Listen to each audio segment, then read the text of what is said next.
Bueno, existen varios fármacos, los podemos agrupar en familias. Primero vamos a ver los inhibidores de la secreción del ácido clorhídrico, también podemos meter los antieméticos, que también muchos se utilizan como procinético, laxante, y también antiácidos, pero antiácidos más convencionales, ¿ya? A modo de introducción, acuérdense que donde se secreta el ácido clorhídrico es en las células parietales, ¿cierto? Las células parietales tiene varios tipos de receptores por los cuales son los encargados de generar el estímulo para la secreción del ácido clorhídrico. Algunos de estos estímulos para aumentar las secreciones son acetilcolina, gastrina e histamina, ¿ya? Y a diferencia, y por su otra parte, los inhibidores de la secreción del ácido clorhídrico son la somatostatina y las prostaglandinas, ¿ya? Entre las células que revisten la mucosa gástrica se encuentran las células secretoras del mucus, ¿cierto? Que son capaces de atrapar los iones bicarbonatos y formar una película protectora de tipo gel, que es la encargada también de provocar este sistema de protección que tiene el ácido clorhídrico per se del jugo gástrico frente a las células del estómago, ¿ya? Sin embargo, ya existen otros componentes que son los componentes por los cuales aparecen ciertas enfermedades como son el alcohol, la bilis, pueden destruir esta capa y puede aparecer una úlcera, ¿ya? Acuérdense también, bueno, acá viene este tema de la regulación del ácido, de la secreción ácida. Acuérdense que yo les mencioné cuáles son los componentes que estimulaban, es la acetilcolina, la histamina y la gastrina, ¿ya? Esos son los componentes que generan la estimulación del ácido clorhídrico. ¿Cuáles son los que inhiben el ácido clorhídrico? Son la somatostatina y las prostaglandinas. Y a partir de eso existen fármacos que nosotros conocemos la fisiología del sistema gástrico, o sea, principalmente del estómago. Acuérdense que donde se sintetiza el ácido clorhídrico en las bombas de protones, ¿cierto? En las famosas bombas de protones que se encuentran en las células parietales. Yo al inhibir la bomba de protón estoy al final inhibiendo la secreción ácida y por lo tanto disminuyendo la cantidad de ácido clorhídrico que está siendo secretada hacia el estómago. Bueno, dentro de esta regulación de la secreción ácida hay que siempre recordar que existe un equilibrio ya entre los factores agresivos y los factores protectores. Cuando se rompe este equilibrio entre estos dos grupos de factores, va a aparecer la úlcera, ¿ya? ¿Qué tipo de ejemplo están los factores agresivos? Como, bueno, obviamente el ácido clorhídrico, enzimas proteolíticas, las toxinas bacterianas, alimentos o también algunos fármacos también pueden aumentar la aparición de factores agresivos. También la bacteria, que la principal bacteria es la Helicobacter pylori. ¿Y cuáles son los factores protectores? Bueno, el mucus, que le había mencionado anteriormente, el bicarbonato, que sirve como función de tampón, vasodilatación de la mucosa y el sistema inmunológico, ¿ya? Entonces, ¿cuáles son los enfoques que nosotros tenemos para poder tratar principalmente la úlcera péptica, que son los antiulcerosos?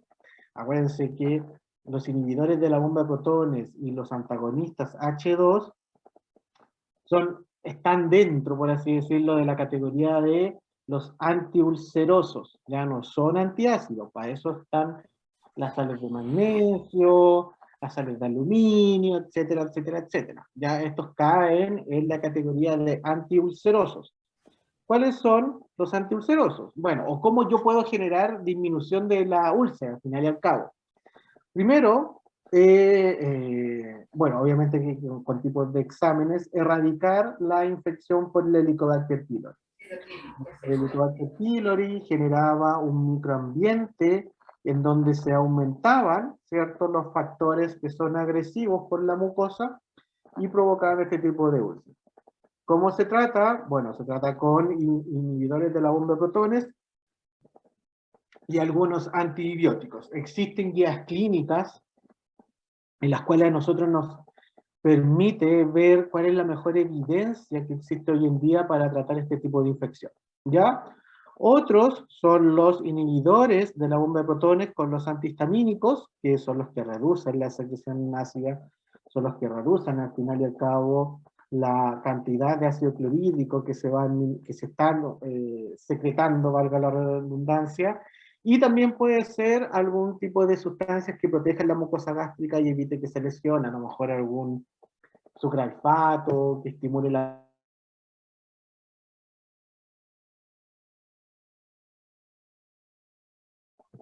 Bueno, ¿qué fármacos están dentro de esta familia? Ya los primeros, los antihistamínicos, que nosotros ya vimos, y al final y al cabo el mecanismo de acción de los antihistamínicos es bloquear los receptores de histamina, específicamente los H2. Y acuérdense de los H2 que estaban asociados a proteína GS, por lo tanto la estimulación y la aumento de los niveles de AMP cíclico intracelular, por lo tanto tú al bloquear los receptores histaminérgicos, H2, disminuyen los niveles de AMP cíclico, la bomba de protones, protones potasio, va a censar esta disminución de los niveles de ácido, de AMP cíclico al interior de la célula, para que no se liberen los protones y no se forme el ácido clorhídrico. Ese es el mecanismo de acción que tienen estos fármacos. ¿Cuál nosotros ya vimos con la clase anterior que se asemejan cuando vimos antihistamínicos? La cimetidina, la ranitidina, la famotidina y la nisatidina. Vimos cuáles consideraciones había que tener con la ranitidina. Es más, me informaron el fin de semana que la ranitidina, por parte de un laboratorio, se encuentra descontinuada. Acuérdense cuál era el principal efecto que tenía la ranitidina.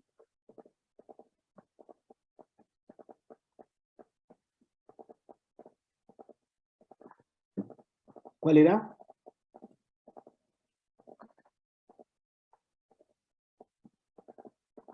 ¿Qué efectos adversos tenía la ranitidina en comparación con las otras?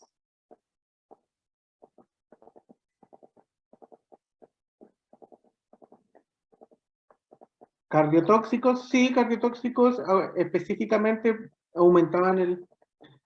generaban una prolongación del intervalo QT y por lo tanto podían provocar arritmias, que en algunos casos estas arritmias podían ser mortales, ¿ya?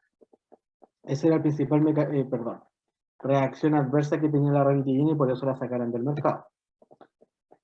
Bueno, los pacientes con úlceras provocadas por AINES, ya parece que era el principal efecto adverso de los AINES, algún tipo de gastropatía, perdón, debe tratarse con algún inhibidor de la bomba de protones, porque estos curan y previenen las úlceras mejor que que los antagonistas de H2.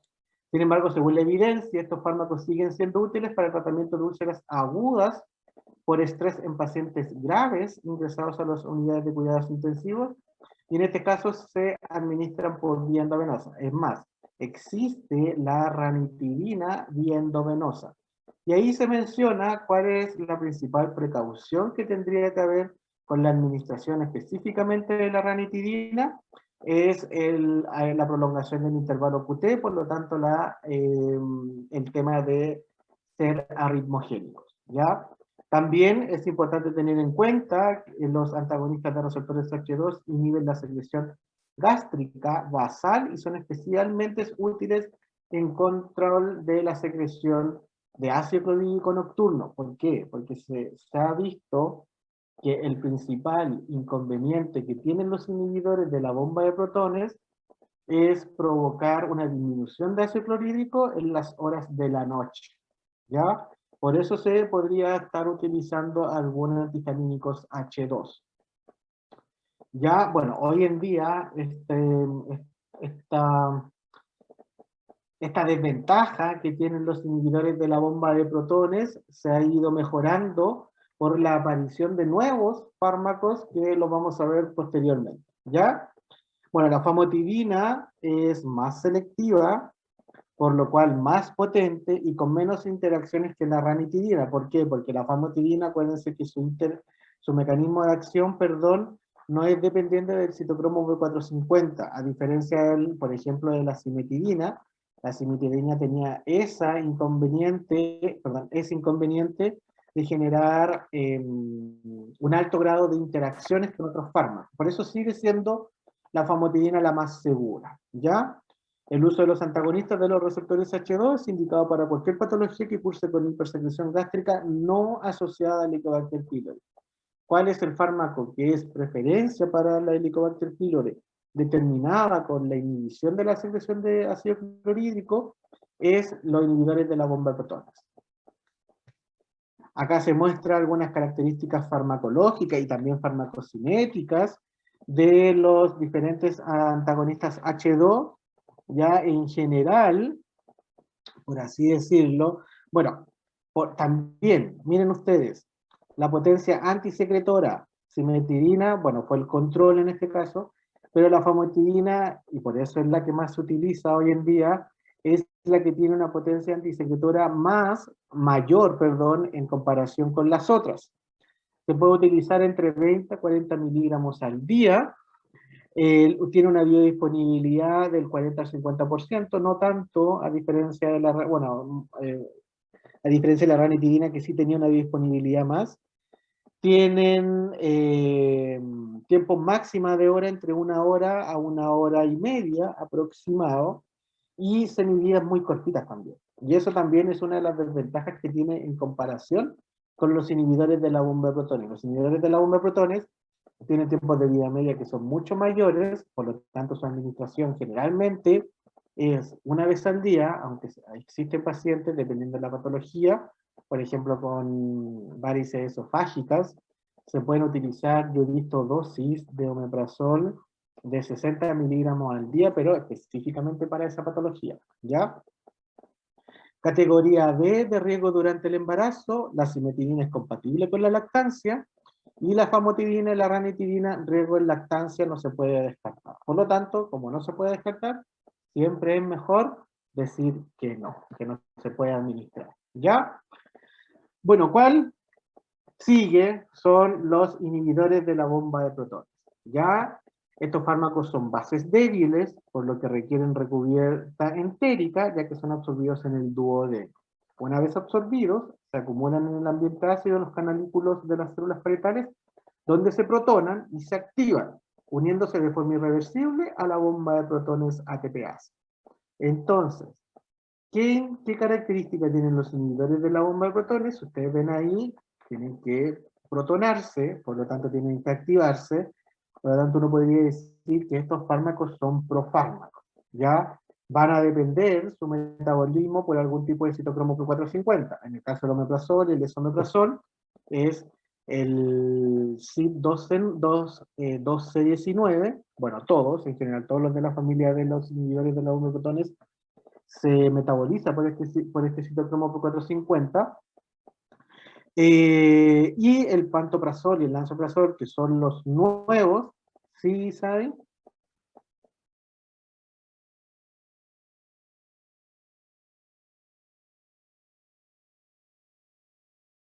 La biodisponibilidad, mire, el omeprazol tiene una biodisponibilidad entre 30 al 40 y el esomeprazol casi el 90%. Por lo tanto, ¿qué es lo que te hace a ti? Que el esomeprazol tiene una potencia mucho mayor en comparación con el omeprazol. Eso te podría dar como una diferencia de cuál se puede utilizar o cuál no. ¿Sí o no? También, sí, con omeprazol para todo se parte. Cuando uno ve a los pacientes con polifarmacia, ¿cierto? Lo primero es omeprazol a las 7 de la mañana para que no haya ningún problema. Ya después, si el omeprazol no sigue o no genera algún beneficio para el paciente, por eso yo he visto dosis de omeprazol cada 12 horas, se podría tener en cuenta, pero ya el otro sería cambiar el inhibidor de la bomba de protones, porque también la única diferencia entre una y otra son características farmacocinéticas, por ejemplo, biodisponibilidad, tiempo de vida media, vamos a ver posteriormente. Bueno, ¿y cuál crees tú que es la desventaja del esomeprazol y el lansoprazol con respecto al omeprazol? ¿Cuál crees tú, Sara? Teniendo todas estas características en cuenta, ¿qué crees tú? A nivel práctico. No, no, no. No, no, no. A nivel práctico, ¿no? Acá no hablemos de mecanismo. ¿Cuál crees tú que tenga desventaja esos dos inhibidores de la bomba de protones?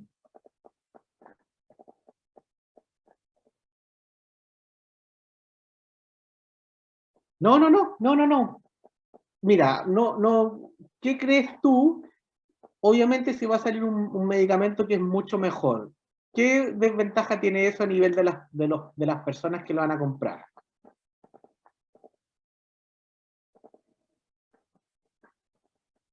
¿Qué crees? El precio.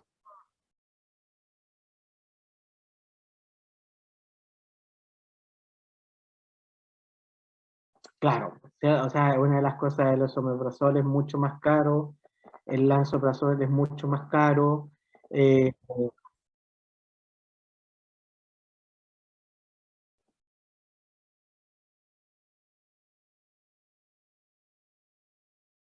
sí. ¿Qué otras características tienen estos fármacos? ¿Qué creen ustedes? Cuando ustedes compran omeprazol o si han tomado omeprazol, esomeprazol, son fotosensibles, ¿cierto? Entonces, esa característica también hay que mencionárselo a los pacientes para que no la guarden en cualquier parte, pues esa es la idea, ¿ya? Bueno, obviamente, como dice también Nicolás, el pantoprazol y el lansoprazol y el rabeprazol, que son los últimos inhibidores de la bomba de protones, al ser metabolizados por más citocromo P450, obviamente que va a tener un mayor tipo de interacciones con otros fármacos.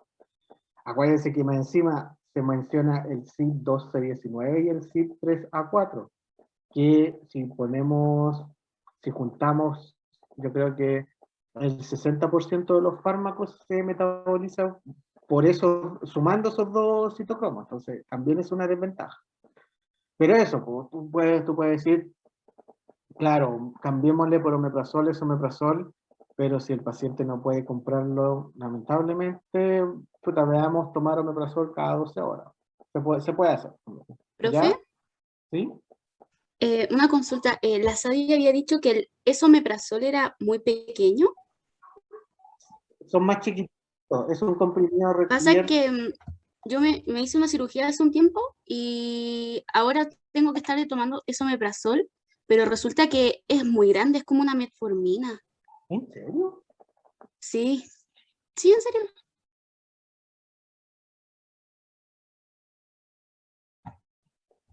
Sí, No, ¿no? estas de verdad que son demasiado grandes.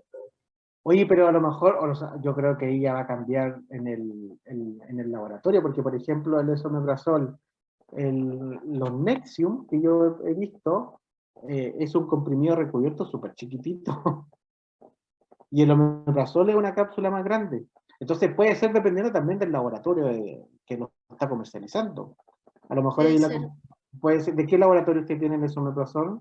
Eso estaba buscando. Dice Andrómaco. Ya no es el Nexium. No, pues no es el Nexium. No, de hecho, son unas cápsulas súper grandes. Yo diría que un poquito más grandes que una metformina. De verdad que son muy grandes. Yo las tengo que moler porque como es una cirugía bariátrica no me las puedo tragar así al tiro. Ya, no, sí, sí, sí.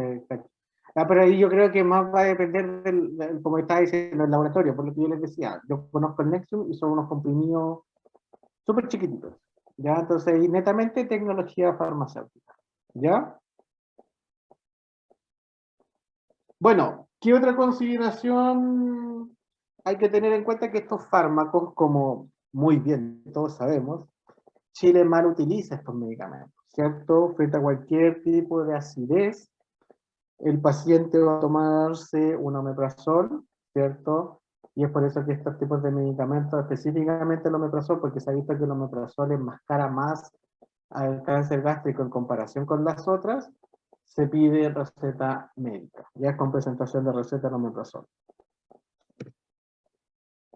Bueno, ¿cuál es el mecanismo de acción? Ya lo habíamos mencionado, estos medicamentos se tienen que protonar. Por lo tanto, al protonarse por un mecanismo de un citocromo P450, se van a generar su forma activa y se puede unir a los por grupos sulfidrilo a la parte activa de la bomba de protones. Ya aquí viene el omeprazol entra, el omeprazol se metaboliza, si ustedes ven, al interior de la célula parietal.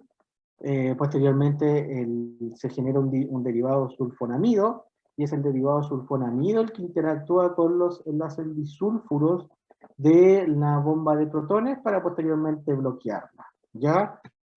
Diferencias entre los diferentes inhibidores de la bomba de protones, bueno, son en los tiempos máximos de respuesta y en los tiempos de vida media. Ya imagínense el omeprazol entre 0,5 a 1,2 tiempos de vida media hora, las concentraciones máximas que se alcanzan en el tiempo máximo también son diferentes, y acá se mencionan unos nuevos fármacos que son inhibidores de la bomba de protón, pero tienen ciertas características, ya que van a ser mucho más ventajosas en comparación con los inhibidores de la bomba de protón convencionales. Aún no llegan a Chile, ya, bueno, ahí están las reacciones adversas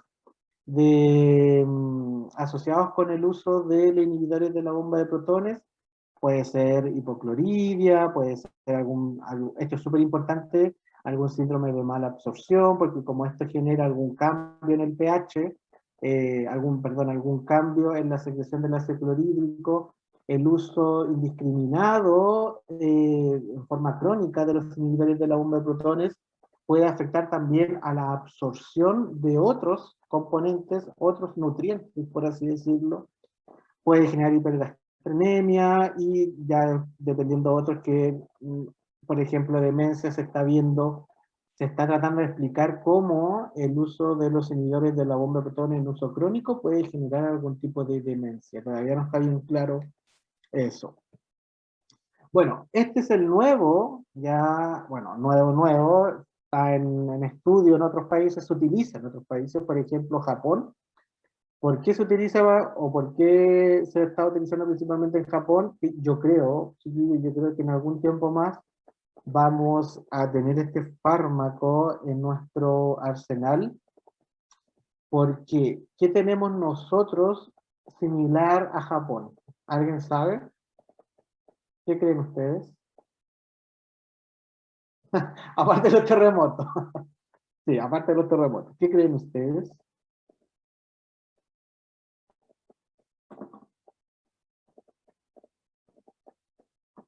¿Qué enfermedad creen que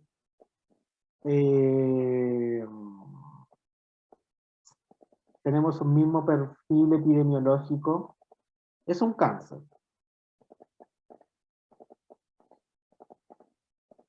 ¿Qué tipo de cáncer creen ustedes? Que la población japonesa con la población chilena tenemos, es más, somos uno de los países que tenemos las tasas de incidencia y de mortalidad más altas. Cáncer, sí, cáncer gástrico. Ya, entonces por eso yo digo que a lo mejor en un tiempo más, puede ser que tengamos este medicamento en nuestro arsenal. Es el vonoprazan. El vonoprazan también es un inhibidor de la bomba ya de sodio, potasio, ya de neuroprotones, generando un bloqueo de manera competitiva y irreversible en los canales de potasio. Por lo tanto, va a generar un bloqueo de la bomba ya de forma más específica en comparación con los otros inhibidores de la bomba de protones. ¿Y qué otra consideración más? Perdón, ahí es protones, no es potasio, yo me confundo. No, es potasio protones, no es sodio, ¿ya?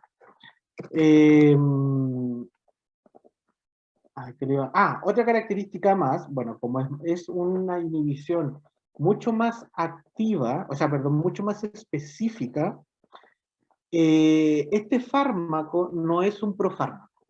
Entonces ahí ya le da otro tipo de ventaja, porque al no ser un profármaco, no va a depender de la actividad enzimática que nosotros todos tenemos frente a los citocromos P450. Acuérdense que hay gente que puede ser un metabolizador rápido del citocromo PS19, por lo tanto ese fármaco no le va a resultar.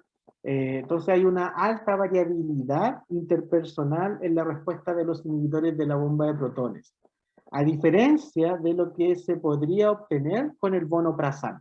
Ya el vonoprazán es como todos van a, de una forma van a responder similar. ¿Qué otro aspecto se ha visto con respecto con el vonoprazán? Ya el efecto del vonoprazán es dosis dependiente.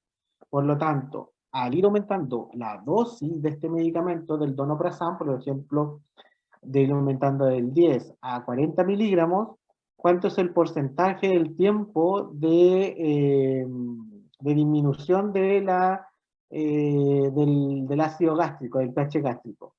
Ahí dice de 4 a 24 horas. Entonces, miren ustedes bien, si ustedes ven, al ir aumentando las dosis en un 40 miligramos, se puede aumentar bastante los porcentajes de reducción de la secreción de ácido clorhídrico. ¿Y qué otra cosa más se vio? Que también como desventaja, ¿se acuerdan las desventajas que tenían los inhibidores de la bomba de protones? Es que no eran capaces de poder bloquear ya eh, la secreción de ácido nocturna. Ya los pacientes podían ya despertar con algún tipo de gastritis provocada por la úlcera. Entonces, ¿qué es lo que se estudió?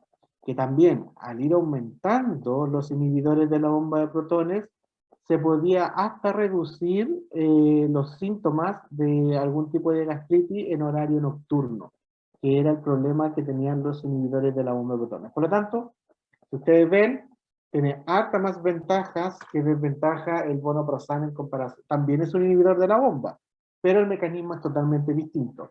No depende del citocromo 450, por lo tanto no es un profármaco, se inhibe de forma competitiva la bomba, es dependiente de la dosis, se ha visto que los inhibidores de la bomba no es mucho, no porque yo vaya a dar 40, 60 miligramos voy a generar una mayor secreción, una menor disminución de ácido clorhídrico, no, pero con este sí se ha visto. Bueno, son categoría B de riesgo en embarazo, solo omeprazol presenta categoría C, y a nivel de la lactancia, riesgo en la lactancia no se puede descartar, por lo tanto existe una evidencia disponible de expertos, no es concluyente. Frente a ese caso, lo primero es que se tendría que decir que no, a no ser que se tendría que evaluar caso a caso con el tema, con el médico, con el ginecólogo, con el pediatra, etcétera, con alguien para poder evaluar de forma más específica a ese tipo de pacientes. ¿Alguna duda, consulta?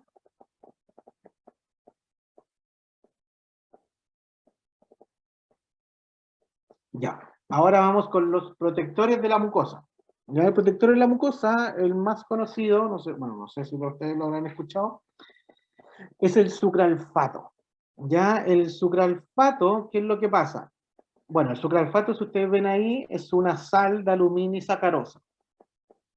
Esta sal de aluminio y sacarosa, cuando toma en contacto como con alguna molécula que tiene la herida, por así decirlo, por ejemplo aquí, no sé, pues el sucralfato empieza a tener contacto con la úlcera, con algún componente de la úlcera, el sucralfato empieza a formar un polímero, ya empieza a formar un polímero viscoso que se adhiere a las células del epitelio generando una capa protectora. Igualmente estimula la secreción del moco, del bicarbonato y las prostaglandinas por parte de la mucosa gástrica. Pero eso al final, este sí se podría decir que es un recubridor de estómago, porque es lo que hace, tapa, por así decirlo, donde se encuentra la herida y se genera así la disminución de los dolores. ¿Ya?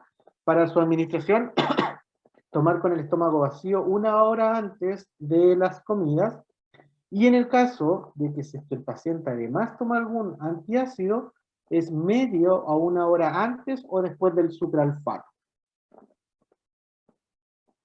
Sí, no se preocupe, Cristian. Bienvenido. Ya, esas son las consideraciones que hay que tener si es que un paciente toma sucralfato y además si es que toma algún antiácido. ¿Por qué? Porque acuérdense que cuál es la hora que se toman los inhibidores de la bomba de protones, principalmente en la mañana. ¿Ya? Bueno, aquí se encuentran todas las diferentes, por así decirlo, tipos de tratamiento para la erradicación del Helicobacter pylori. Claramente va desde lo de la primera línea, segunda línea, y ya estamos en los regímenes de salvaje, de salvataje, por así decirlo, de ya cuando no hay nada más que sirva, está uno de tercera línea, por así decirlo. ¿Ya? ¿Cuál es el de primera línea? Es la triterapia estándar, que es un inhibidor de la bomba de protones, ¿cierto? Que en este caso principalmente es un omeprazol o un esomeprazol, más 2 antibióticos. Esos 2 antibióticos es la claritromicina, más puede ser el metronidazol o la amoxicilina. Y ya después se va a decir que, bueno, todos duran entre 7 a 14 días, todos los de segunda línea duran 14 días, y los regímenes de salvataje son de 10 días. Bueno, ahí uno puede ver más variabilidad en los de segunda línea, ya porque eh, un tipo de terapia que es dependiente de bismuto, ya por ejemplo inhibidor de la bomba de protones, más una sal de bismuto, más una tetraciclina y un metronidazol. El otro es no bismuto, claritromicina, amoxicilina, metronidazol, más un inhibidor de la bomba de protones, y ya puede ser cuando un paciente ya empieza a tener, que una de las principales causas por qué por qué no hay un éxito en la primera línea, es porque se adquiere resistencia a algún antibiótico, ¿ya? ¿Y cuál es la principal resistencia que se adquiere? Es más a la claritromicina que a la amoxicilina. Por lo tanto, ahí la claritromicina se cambia por levofloxacina. ¿Ya? Y hay otro tipo de antibióticos cuando ya son de cuarta o de quinta línea, que ya al paciente 1000 levofloxacino le sirve. Bueno, ¿cómo se ve el algoritmo, por así decirlo, para tratar algún tipo de infección, perdón, tratar algún tipo de úlcera asociado con la Helicobacter pylori? Primero se ve que si el paciente es alérgico a alguna penicilina, ¿ya? Si no es alérgico a la penicilina, bueno, se tendrá en cuenta los que habíamos mencionado. Amoxicilina, claritromicina, más un inhibidor de la bomba de protones. Si es que sí es alérgico a alguna penicilina, bueno, ahí la tetraciclina, el metronidazol. Eh, También hay que tener en cuenta el tema de la resistencia a la claritromicina. Eso te da a ti una, una posibilidad, que acuérdense que les mencioné que el principal antibiótico que en este caso se tiene la alergia es más por la claritromicina que por la amoxicilina. Y ya después vienen las terapias de rescate que son con bismuto, o cambiar al levofloxacino, o sumar otro tipo de antibiótico, o sumar también a otro tipo de inhibidor de la bomba de protones, etc. Bueno, con los antiácidos ya constituyen un tratamiento más sencillo y rápido de la sintomatología asociada a la producción excesiva de ácido. ¿Qué es lo que hacen como antiácidos? Neutralizan directamente el ácido. Por lo tanto, es como base ácido. ¿Ya? Lo que eleva el pH gástrico, además de inhibir la actividad de las enzimas gástricas. ¿Ya? Los antiácidos empleados habitualmente son sales de magnesio y las sales de aluminio. Bueno, hay varios dentro de como la historia de los antiácidos, hay varios tipos de antiácidos. Y dentro de estos, al final son los más con menores efectos adversos y los que han tenido mejor forma de tolerancia en el paciente. ¿Ya? Bueno, muchas especialidades farmacéuticas se encuentran asociadas a ambas sales para contrarrestar los efectos adversos de cada uno. También se encuentra en el mercado otro tipo de presentaciones con otros tipos de principios activos que el mecanismo de acción de esos tipos de principios activos es disminuir la tensión superficial de las burbujas, ya disminuyendo la hinchazón y disminuyendo la flatulencia, que son pacientes que muchas veces tienen acidez y además tienen flatulencia y también tienen hinchazón. El más conocido de aquí es la simeticona, ¿ya? El antiácido con mejor índice de eficacia y de seguridad es el hidróxido de magnesio. Uno puede clasificar a los distintos tipos de antiácido como absorbibles y no absorbibles, ¿ya? El absorbible, ¿a qué me refiero? Que se absorbe, por lo tanto hay un efecto sistémico, hay un efecto general. Y ese antiácido, el mayor ejemplo es el bicarbonato de sodio, ya el bicarbonato sódico. Y dentro de los no absorbibles están las sales de magnesio y las sales de aluminio. ¿Por qué? O cada vez se trata de usar menos los antiácidos de carácter absorbibles. ¿Por qué? Porque acuérdense que nosotros tenemos una cultura que es no muy buena con respecto al uso indiscriminado de los antibióticos, perdón, de los medicamentos en general. Entonces, si un paciente toma en exceso bicarbonato, el bicarbonato se puede absorber, es más, está dentro de un antiácido absorbible. ¿Qué pasa si es que se absorbe el bicarbonato? Al final lo que tú estás absorbiendo es CO2. Por lo tanto, si se absorbe CO2, se puede generar una alcalosis metabólica. Y acuérdense que la alcalosis metabólica, en cierto sentido, si es que no se trata, se puede llegar a ser mortal. ¿Qué es lo que hace cuando aumentan los niveles de dióxido de carbono? Al fin y al cabo, acuérdense que nosotros tenemos mecanismos de compensación, que en este caso el riñón elimina el exceso de CO2, genera una orina alcalina y se restablecen los niveles de pH en la sangre. Y también porque se ha visto este tema de por qué ya cada vez el bicarbonato de sodio se usa menos, porque genera un efecto rebote. O sea, el paciente se mejora, pero posteriormente después le van a venir nuevamente la acidez, porque también tiene tiempos de vida media que son muy, pero muy, muy cortitos. ¿Ya?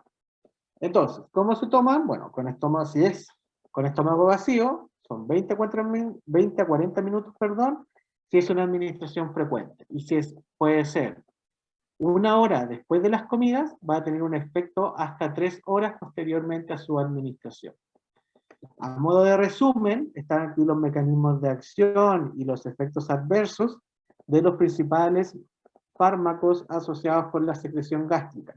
Por un lado, ¿cierto? Tenemos los inhibidores de la bomba de protones. Por otro lado, tenemos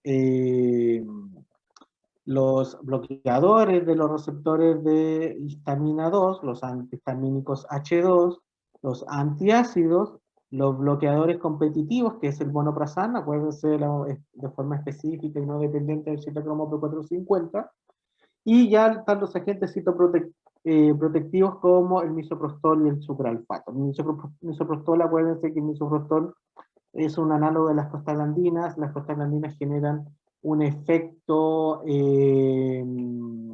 protector frente a la mucosa hacia el ácido clorhídrico. ¿Dudas? Consultas con antiulcerosos, al final y al cabo así se denominan antiulcerosos.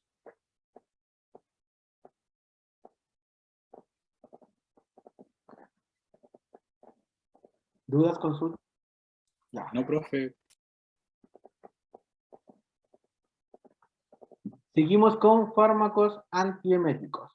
Ya dentro de los fármacos antieméticos, harto, es bastante frecuente, Nicolás. Sí, es muy frecuente este tema de que generen sistemas, no, pues, pueden llegar a generar un síndrome de mala absorción de vitamina B12.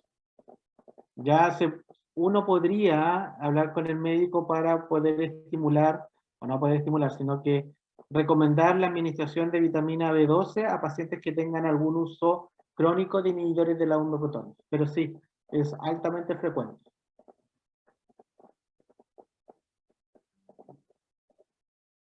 Sí, nada de nada. Bueno, la fisiopatología del vómito. Dentro de la fisiopatología del vómito hay varios estímulos, ya sea hormonales, neuroendocrinos o físicos, ¿ya? Que pueden generar este reflejo que es el vómito, ¿ya? Bueno, ¿dónde se va a integrar toda esta información del vómito? Es en el centro del vómito, que existe en el sistema nervioso central. En este centro del vómito, ya que es el centro del reflejo del vómito, Existen distintos tipos de receptores que son los encargados de estimular el vómito, valga la redundancia, ¿ya? Dentro de estos son 5, los 5 muscarínicos. O sea, los muscarínicos, los receptores muscarínicos, específicamente receptores M1, receptores de histamina, específicamente H1, receptores dopaminérgicos, específicamente D2, los receptores de la 5-hidroxitriptamina, que son la serotonina, y los receptores de la neuroquinina 1, que es NK1, que es la sustancia P. La sustancia P es el ligando de los receptores de neuroquinina 1. Estos 5 ya neurotransmisores van a tener una importancia, y es bueno conocerlos, porque a partir de estos, si es que yo los bloqueo, si es que yo genero un efecto antagónico, voy a parar el vómito, ya voy a disminuir el vómito. Bueno, y en estos 5, pero específicamente en los 3 últimos, en los cuales se ha ido aumentando la investigación de los antihistamínicos. Bueno, ¿cuáles son los antihistamínicos más antiguos? Son los corticoides, principalmente la dexametasona en altas dosis, también genera un efecto antiemético. Se sigue usando, nosotros lo usamos harto para tratar pacientes con cáncer.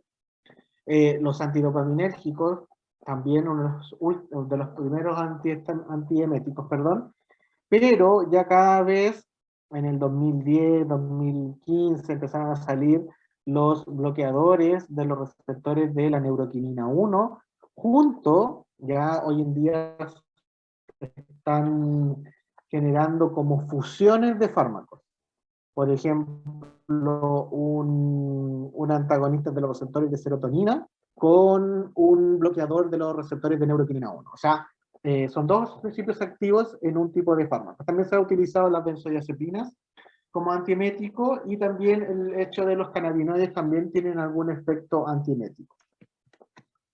Bueno, dentro de los antidopaminérgicos, ya estos fármacos bloquean los receptores dopaminérgicos del centro del vómito, ¿cierto? Y parece inhibir la transmisión periférica hacia el centro del vómito también. ¿Ya? ¿Cuáles son? A la tietilpiracina, que fueron los primeros antieméticos utilizados que antagonizan los receptores D2 del área postrema. Además de esta función, también tienen efecto los receptores M1 y H1, que también vimos dentro de la fisiopatología del vómito, que también, si tú lo estimulabas, iban a provocar vómito, ¿ya? Debido a los efectos extrapiramidales, cuando uno habla de efectos extrapiramidales, principalmente son efectos asociados como a movimientos involuntarios, la tietilperacina se fue desplazada por estos nuevos, ya, bueno, nuevos en esa instancia, obviamente que ya son altamente utilizados, que es la metoclopramida y la domperidona, ya, que son los antidopaminérgicos más utilizados para el tratamiento de algún efecto contra el vómito. La metoclopramida causa antagonismo central y periférico de los receptores D2 en dosis bajas y un bloqueo débil en los receptores serotoninérgicos a dosis elevadas. Ya, por lo tanto, por eso se utiliza la metoclopramida en dosis de cada 8, por lo tanto las dosis máximas de metoclopramida, perdón, junto con la domperidona, las dosis son muy similares. Dosis máximas estoy hablando, pueden ser entre 30 a 40 miligramos, ¿ya? Claramente esas dosis se utilizan principalmente en pacientes que están asociados con algún tratamiento antineoplásico, ¿ya? Bueno, la domperidona es un antiemético y procinético, al igual que la metoclopramida. La domperidona no cruza la barrera hematoencefálica, por lo que posee menos efectos extrapiramidales que la metoclopramida. Ahí uno ve, nosotros tenemos pacientes que utilizan ambos dos, tanto la metoclopramida como la domperidona. Sin embargo, posee mayores efectos adversos a nivel cardíaco, por lo que ha sido desplazada como antiemético por los antagonistas serotoninérgicos. ¿Qué características tiene la domperidona que está a nivel cardíaco? Específicamente a nivel de arritmia. También se ha visto que la domperidona en dosis elevadas, obviamente que uno tiene que ver, cuando uno ve a un paciente, riesgo-beneficio. Ya, o sea, tratamos el cáncer, pero tenemos la posibilidad de generar algún seguimiento con algún electro, para ver si es que la domperidona está generando algún efecto cardiotóxico en ese paciente. ¿Ya? Bueno, y es por eso que, si mal no recuerdo, la domperidona está cada vez más restringido en uso de paciente adulto mayor. Acá se encuentran algunos aspectos farmacocinéticos, tanto de la metoclopramida y la domperidona.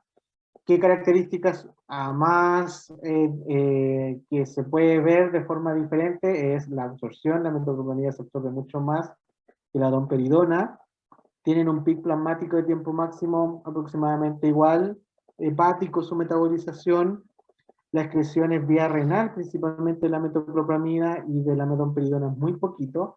Y en el tiempo de vida media es casi igual. Por eso se pueden utilizar cada 8 horas. Ya tanto la metoclopramida como la domperidona en dosis, perdón, en pacientes que, por eso repito, en pacientes que están con algún tipo de cáncer se pueden llegar a utilizar en esas dosis.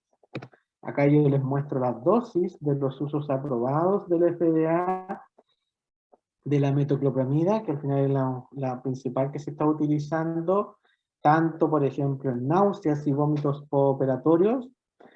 Ahí ustedes ven, pues, ¿qué otra característica también tiene esto que nosotros ya lo hemos visto más que nada de uso? Porque, claro, la metoclopramida se puede utilizar intramuscular y endovenosa, pero hemos visto en algunos pacientes que lo han ido evaluando en la unidad de cuidados paliativos principalmente, se puede llegar a utilizar este fármaco de vía subcutánea. Sí se puede usar. El proveedor ya no te dice que se pueda utilizar, ya, porque cuando uno ve una ampolla de los proveedores, muchas veces en la ampolla de los medicamentos salen las vías de administración. Por ejemplo, sale IV, sale IT o sale SC.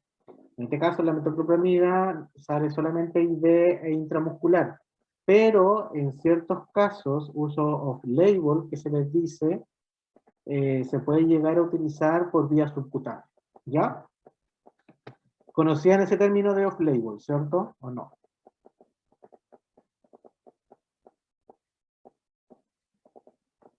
Yo al menos no, profe. Cuando uno habla... ya. Todos los fármacos, ustedes se meten como a estas a estas bases de datos. Los fármacos tienen un uso aprobado por la FDA, ¿sí o no?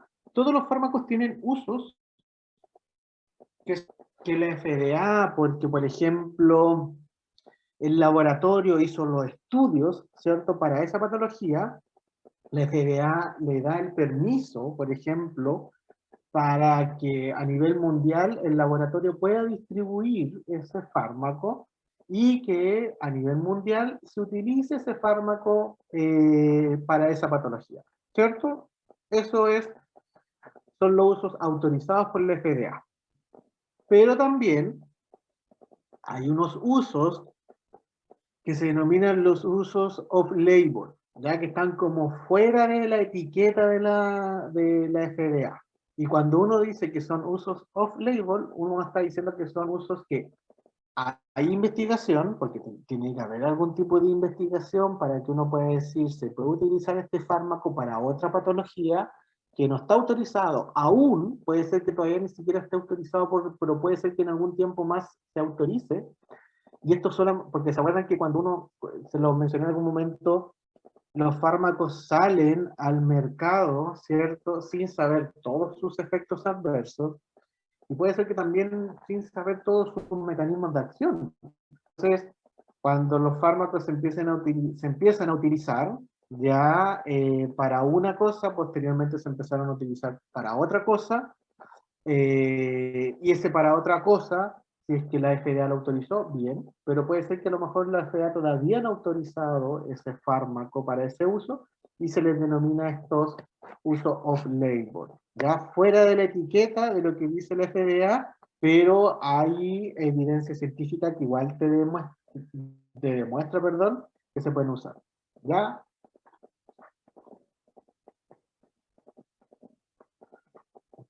Sí, en su momento sí fue off-label, sí, obviamente. Sí, sí, sí. A ver, ¿qué otra cosa en su momento pudo haber sido off-label? La pregabalina.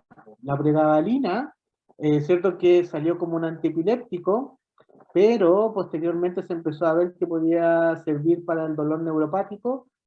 Por varios años puede haber sido que se utilizó de uso off-label, obviamente hoy en día está, puede ser autorizado o está como autorizado por la FDA para ser tratado en ese tipo de patología. ¿Ya? Y así en farmacología yo creo que ustedes en su día a día, cuando vayan trabajando, van a ir viendo varios de estos temas de uso off-label de medicamentos en los cuales se usa ya más por el uso off-label que por su uso que está siendo aprobado por la FDA. ¿Ya? ¿Se entendió, no? Sí, profe. Ya, bacán. ¿Qué otra característica? Ya, perdón, otra familia farmacológica de tratamiento del vómito antiemético. Los antagonistas de los receptores de serotonina. Ya estos son los que más se utilizan principalmente para tratar vómitos asociados a quimioterapia, ¿ya? Y son específicamente antagonistas de los receptores 5-HT3. Acuérdense que la serotonina tenía como 5 subtipos de receptores de serotonina. ¿Cuáles son los representantes? El granicentrón, el ondansetrón y el tropicentrón. Y hoy en día está saliendo, bueno, está llegando aquí el palonocetrón. ¿Ya?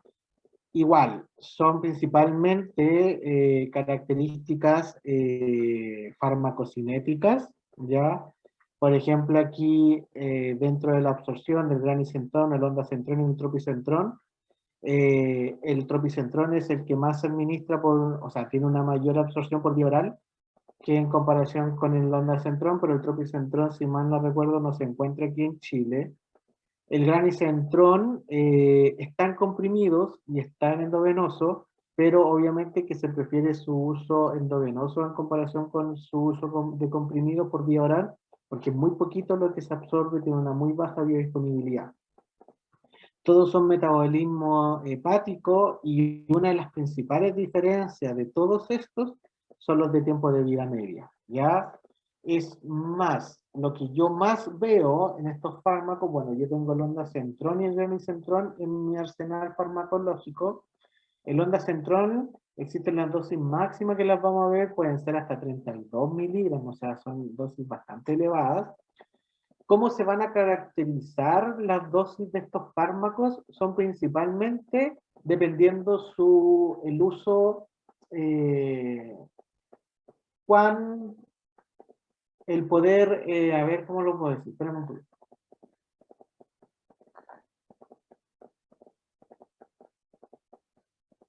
Según el poder de provocar vómitos de los antineoplásicos, son los protocolos que existen para evitar o como antiemético de los fármacos citotóxicos. No sé si se entendió. O sea, dependiendo del poder hematógeno del antineoplásico, son los fármacos antieméticos que se utilizan. Si nosotros utilizamos, lo vamos a ver cuando veamos antineoplásicos, si yo tengo antineoplásicos que provocan o que tengan una alta probabilidad de provocar vómitos, bueno, las dosis de ondansetrón pueden ser 8 miligramos cada 8 horas, más dejar un 4 miligramos SOS, ya en caso de que el paciente lo necesita. ¿Y por qué principalmente? Bueno, las diferencias son en tiempos de vida media. El granicentrón, como el ondansetrón tiene un tiempo de vida media que es súper cortito, si ustedes ven acá, por eso se puede administrar cada 8 horas. Pero el granicentrón, lo que se utiliza es una vez al día, a lo más cada 12 horas. Es más, muchas veces se podría dejar a un paciente con ondansetrón 8 miligramos cada 8 horas o 4 miligramos cada 8 horas y dejar un granicentrón de 1 miligramo SOS, o si es que el protocolo de quimioterapia es muy hematógeno, puede ser un granicentrón de 3 miligramos SOS. ¿Ya? ¿Se entendieron, no?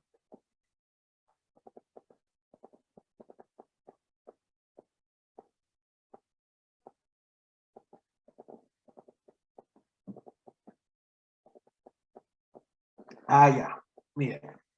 ¿Cómo uno va a determinar Las dosis de estos tipos, o sea, yo estoy hablando principalmente de serotoninérgicos y de los que nosotros vamos a ver posteriormente de los receptores de neuroquinina.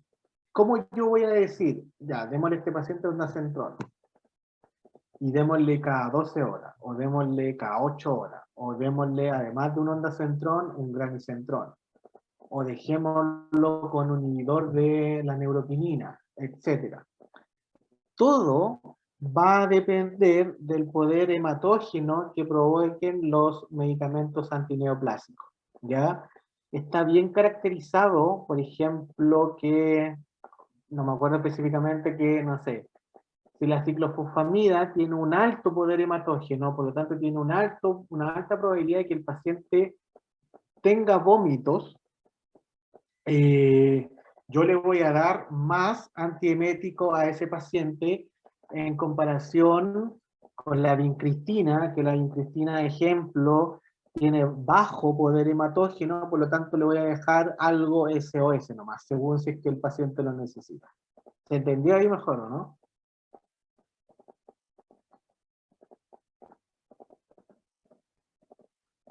Ya, bacán. Bueno, ¿cuáles son las precauciones que hay que tener? Bueno, intervalo QT, por lo tanto probabilidad de arritmias, pacientes que hayan desarrollado reacción alérgica a otros antagonistas serotoninérgicos o que hayan podido tener algún tipo de reacción cruzada. ¿Por qué? Porque se ha visto ya de que hay algunos medicamentos que son las ortopramidas.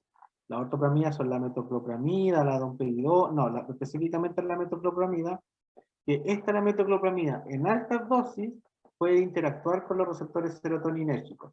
Por lo tanto, si ustedes vieron que a un paciente con altas dosis de metoclopramida tuvo algún tipo de reacción adversa por hipersensibilidad, puede ser, lo más probable es que tenga también un tipo de reacción alérgica a el ondansetron, el granicentrón, etc.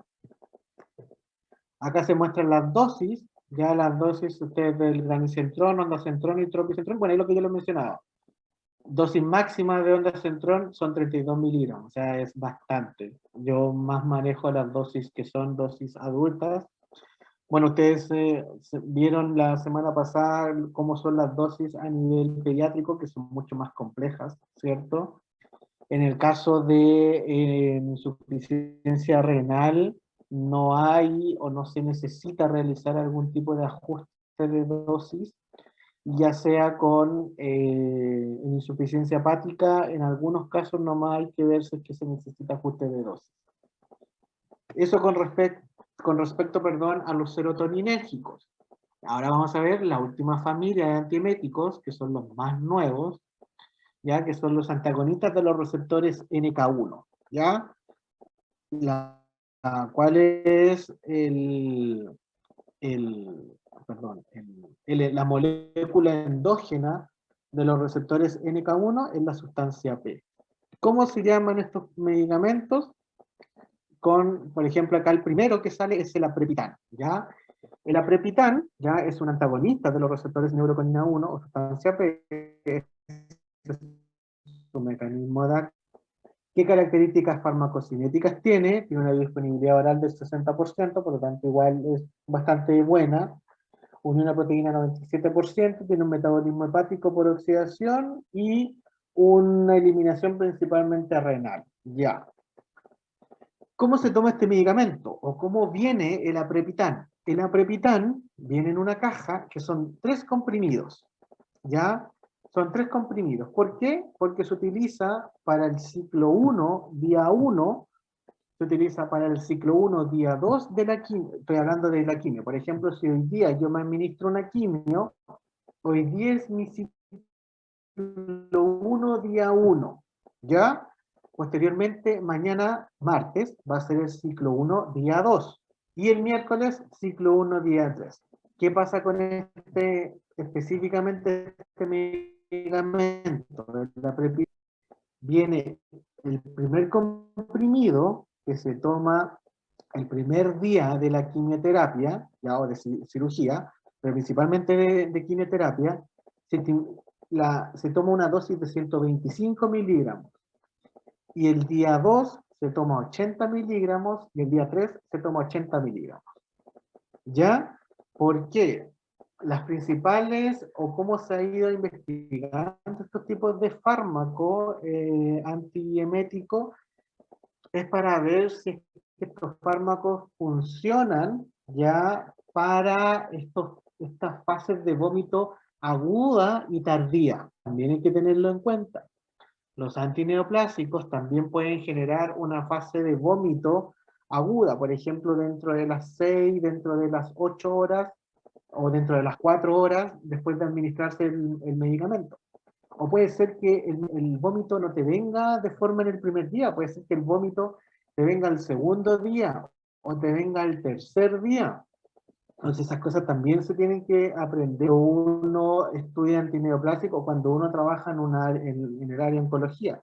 Entonces por eso este medicamento, el aprepitan, viene en 3 comprimidos. Uno se toma el primer día 125 miligramos, el segundo día 80 miligramos y el tercer día 80 miligramos. ¿Para qué? Para poder bloquear la fase del vómito agudo, ¿cierto? En el primer día de 125 miligramos, y también para bloquear la fase del vómito tardía, que son el día 2 y el día 3. Esa es la particularidad que tiene la Aprepitan. Hoy en día ya están saliendo nuevos antagonistas de los receptores de NK1. Si ustedes ven ahí, el día de la quimioterapia de la Aprepitan son 125 miligramos, y el día 2 o 3, subsecuentes a la quimioterapia, son de 80 miligramos. Está el fosaprepitan, ¿ya? ¿Y qué es lo que se está haciendo hoy día? La unión, ¿ya? Hacer un fármaco, ¿ya? Que es un antagonista de los receptores NK1, que en este caso es el Netupitan, con un antagonista de los receptores serotoninérgicos, que es el panocentrón. El panocentrón es uno de los antagonistas de los receptores serotoninérgicos de tercera generación, por así decirlo, los más nuevos. Ya, acá se muestran cómo son las dosis el día de la quimioterapia. Si ustedes ven, la gran mayoría de los antagonistas de los receptores serotoninérgicos y de los antagonistas de los receptores NK1 solamente tienen que tomar el día de la quimioterapia. ¿Ya? Ustedes ven ahí, el Netupitan con el panocentrón, que se denomina, el de comercial es el Aquinceo, es 300 miligramos de Netupitan con 0,5 miligramos de palonocentrón. Ya están en la misma cápsula. Ya esos dos comprimidos están en la misma cápsula. ¿Qué es lo que se vio con esta nueva combinación? Es que el paciente se toma un comprimido, y ese comprimido, por las características que tienen los principios activos, es bueno tanto para la fase aguda del vómito como para la fase tardía del vómito. ¿Ya? Y también se pueden utilizar algún tipo de dexametasona y, por ejemplo, ya acá también podría ser la olanzapina. La olanzapina tiene otro tipo de uso, pero también se ha investigado que la olanzapina, por su mecanismo de acción relacionado con la dopamina, también se puede utilizar para tratamientos con antieméticos. ¿Ya? ¿Alguna duda, consulta?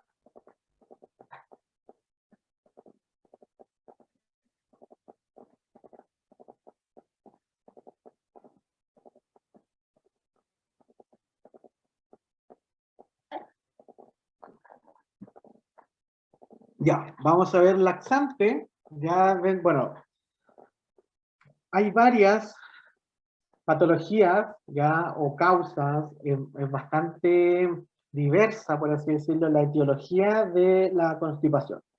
Pueden ser trastornos neurológicos, ya tanto periféricos como no periféricos, como periféricos como centrales también, pero nosotros lo que más podríamos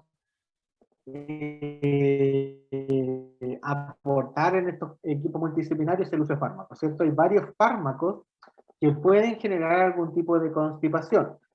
Ahí hay que evaluar si es que se puede sacar el fármaco, saquemos el fármaco, por lo tanto el paciente ya no va a constipación, o qué característica podríamos tener que el fármaco, perdón, que el paciente necesita el fármaco, está generando la constipación, por lo tanto tendríamos que utilizar algún tipo de laxante, ¿ya? Bueno, existen varios tratamientos de lo que yo les mencionaba. Descontinuar el fármaco, si el paciente no es necesario que lo necesite, a lo mejor puede ser no descontinuarlo, si es que bajemos la dosis, disminuyamos la dosis, ya al 50% de una dosis normal, realicemos un ajuste de dosis para que el paciente no sufra estreñimiento.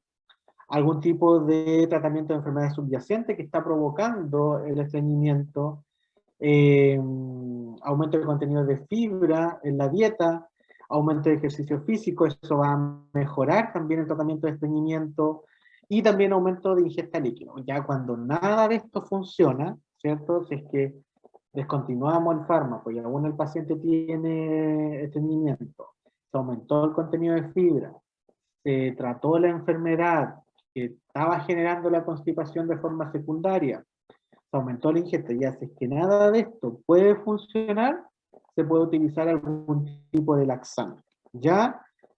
Bueno, ¿qué son los laxantes? Son medicamentos que aceleran la evacuación de las heces y mejoran el tránsito intestinal, ya utilizando con pacientes en problemas de eliminación fecal.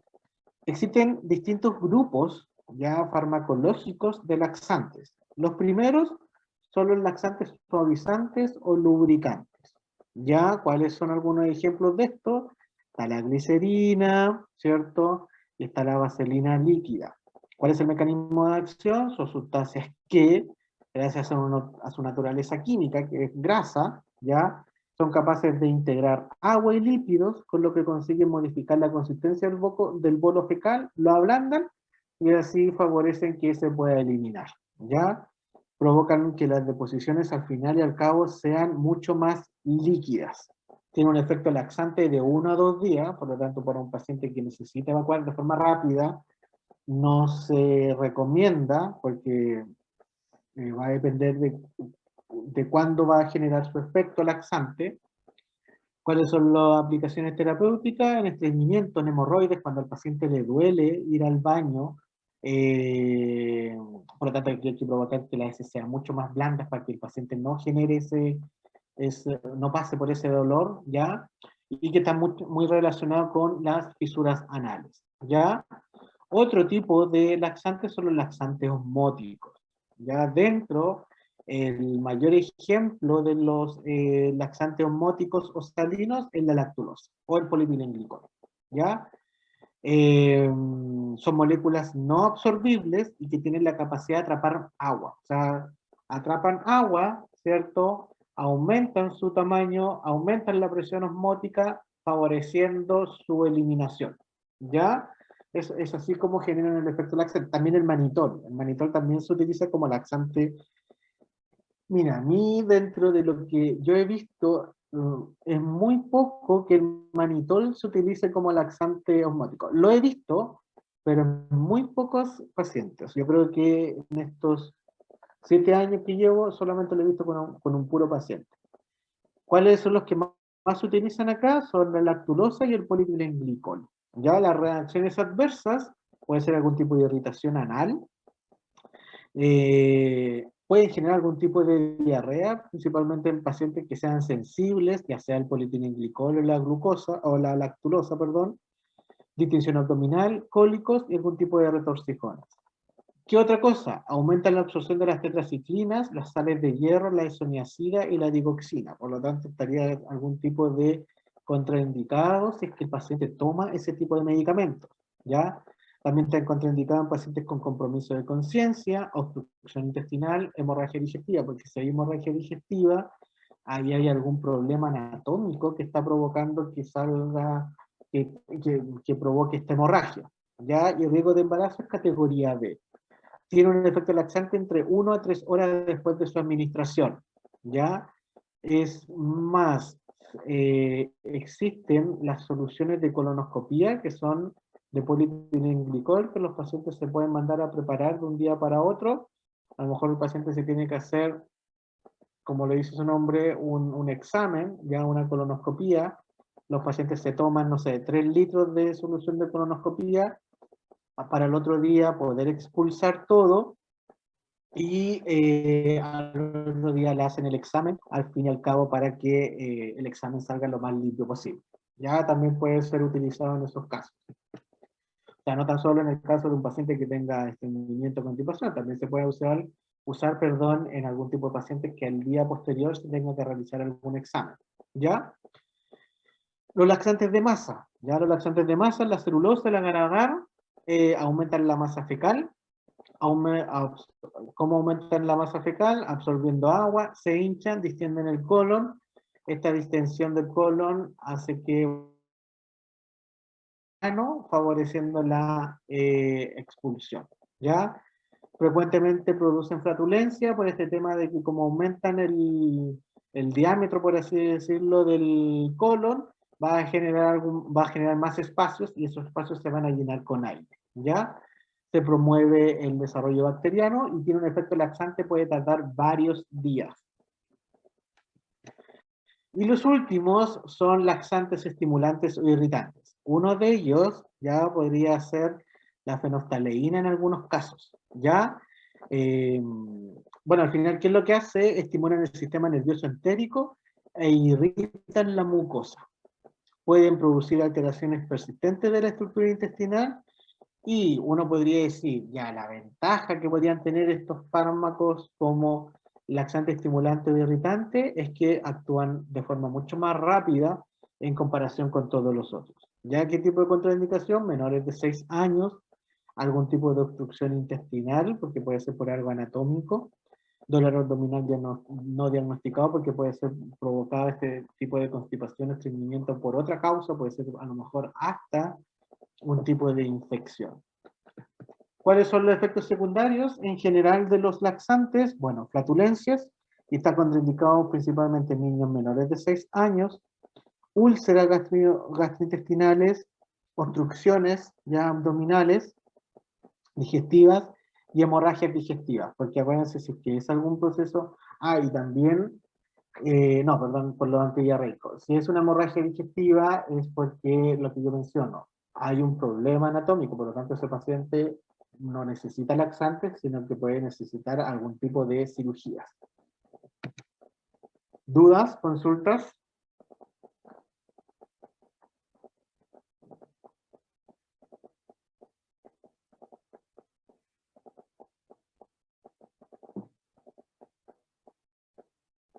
No, ya. No, Y profe. nos vamos con el último grupo farmacológico, que son los antidiarreicos. Dentro de los antidiarreicos, bueno, están los inhibidores de la motilidad, como la loperamida.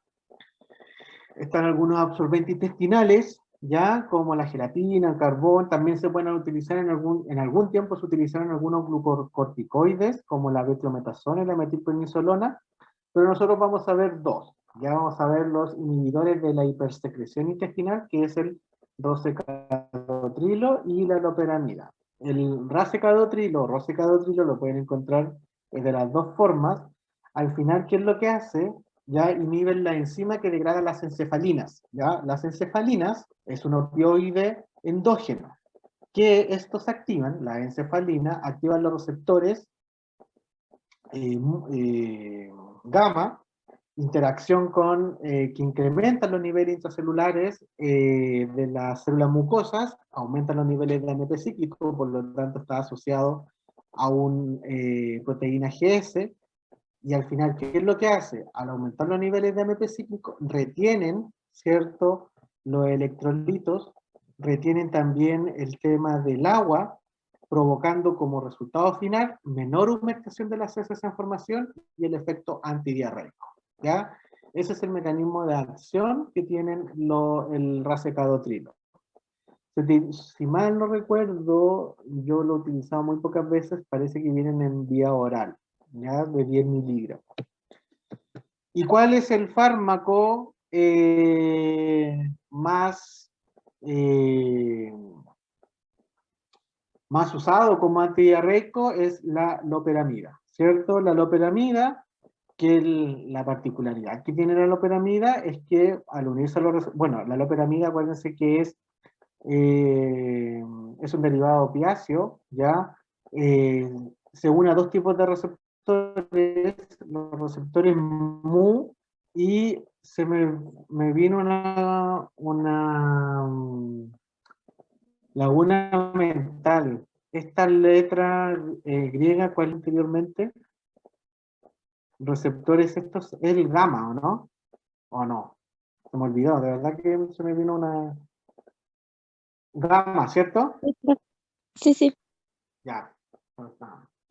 Entonces, ¿qué particularidad tiene la loperamida? Que actúa sobre los receptores mu, al inhibir los receptores mu, inhibe la peristalsis, y al unirse a los receptores gamma, inhibe la secreción de todas las secreciones gastrointestinales.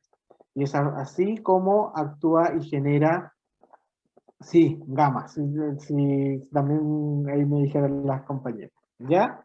Entonces la loperamida tiene un mecanismo dual, por así decirlo. ¿Qué característica tiene la loperamida? A diferencia de los otros opiáceos, es que no atraviesa la barrera hematoencefálica, por lo tanto va a actuar sobre los receptores opioides, que son periféricos y no centrales. Ya se utiliza en casos de diarrea aguda, molesta o incapacitante, sin signos de alarma y en el tratamiento de diarrea del viajero.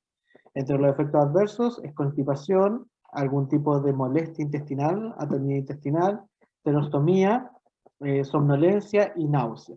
¿Y qué característica hay que tener con el uso de la loperamida? Es que no está, no se puede usar la loperamida en algún tipo de heces con sangre. Ya no se puede utilizar en algún tipo de colitis cuando hay heces con sangre, repito. ¿Por qué? Porque si es que hay heces con sangre, o cuando el paciente tiene algún tipo de diarrea con fiebre, ahí que se está diciendo de que hay un proceso infeccioso que está provocando la diarrea. Y si hay heces con sangre, es porque puede haber algún tipo de hemorragia al interior del colon que me está provocando la diarrea. Entonces, en algún tipo de diarreas, no en todas las diarreas se puede utilizar la loperamida. ¿Ya? ¿Cuáles son los efectos secundarios? Puede disminuir la absorción de algún tipo de otro componente y estar en contraindicada. Lo que yo les decía, diarrea infecciosa leve o moderada, o sea, hay un paciente con diarrea y además con fiebre. Diarrea, bueno, con fiebre, heces sanguinolentas, obstrucción intestinal, colitis pseudomembranosa, porque la colitis pseudomembranosa es una enfermedad autoinmune, por lo tanto hay que tratar a la patología y no a la diarrea, y todavía está contraindicado en menores de 3 años. Ahí es mejor utilizar otro tipo de antidiarreico. Y eso, chicos, ¿alguna duda, consulta?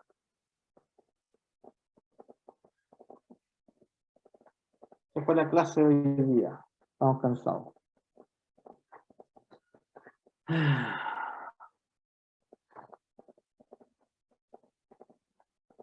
Ya, genial. Entonces, para recapitular, hasta aquí entra en la prueba, Ingrid. Sí, así es. Hasta aquí entra en la prueba. La próxima semana, el 6 de octubre, tenemos la prueba.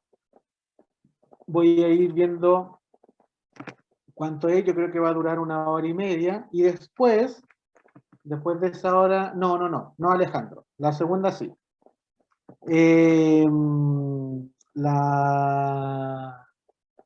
Lo que le iba a decir. Ya, vamos a tener la hora, que puede durar 1 hora y media, 1 hora y cuarto más o menos, y de ahí vamos a tener una pequeña clase de benzodiazepinas, solamente de benzodiazepinas, ya, para que se conecten posterior a la clase. Ya, bueno, yo para la clase voy a dar un link. Lo importante es que se conecten también y que tengan prendidas sus cámaras en horario de la prueba. Ya, eso. Consejo, por lo que yo he visto, repasen harto de farmacología básica con respecto a mecanismos de acción, porque es lo que yo he visto que más flojos están, que no se acuerdan tanto.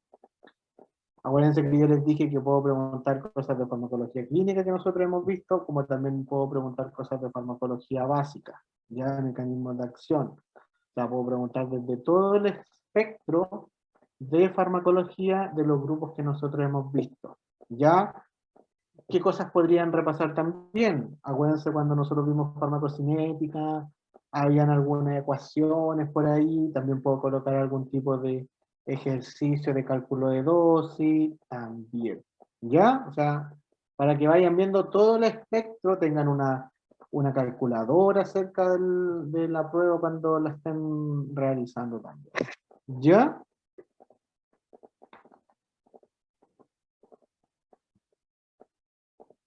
Ya, y estudien harto nomás. Si tienen alguna duda, acuérdense que me pueden mandar algún mail. Recording stopped. El otro. Todavía no reviso bien lo del paper, pero descuiden, que lo voy a revisar bien y cualquier cosa les voy a...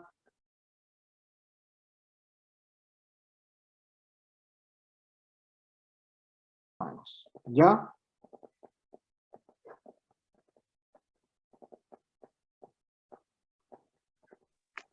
Profe, una pregunta.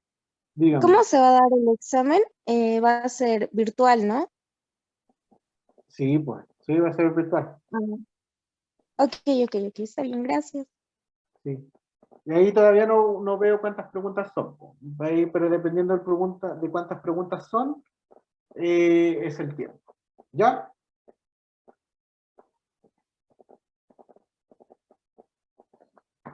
Ya, pues, chiquillos.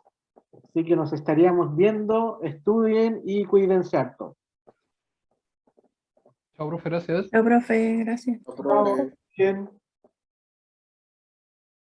Sí, yo no, obvio. También estudien con amor, po.